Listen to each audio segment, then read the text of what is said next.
Well, welcome, friends. Welcome to the third week in the season of Lent. We continue this week with our journey through all of these interesting, unique parables that we find only in Luke's Gospel.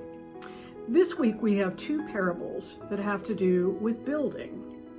Now, on Wednesday for our Bible studies, 10:30 to 11:30 in person at church, or 7 to 8 o'clock p.m. online, we're going to be considering a parable entitled The Parable of the Tower.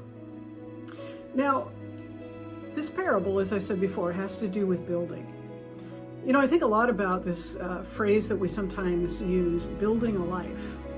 When I think about my daughter and son-in-law who live in Atlanta, they are in the process of building a life.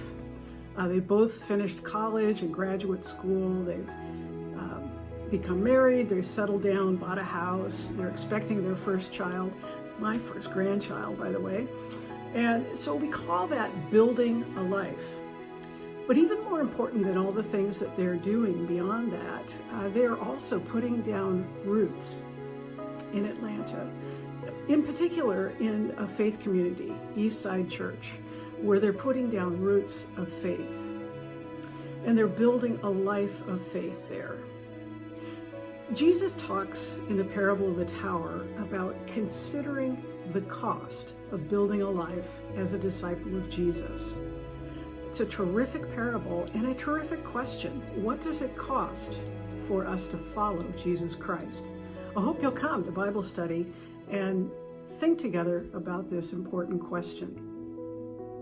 And then on Sunday, I hope that you'll either join us in person or online as we consider another building parable. This one is called The Parable of the Rich Fool.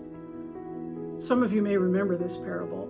It's really an interesting one. It has to do with a farmer who's had a bumper crop. I mean, an amazing crop. And instead of sharing the wealth, so to say, he considers building an even bigger barn to place all of this bumper crop. For whose benefit? Well, only his own. So we're going to be tackling the topic of greed on Sunday. Amassing resources only for ourselves and how that's injurious to our souls.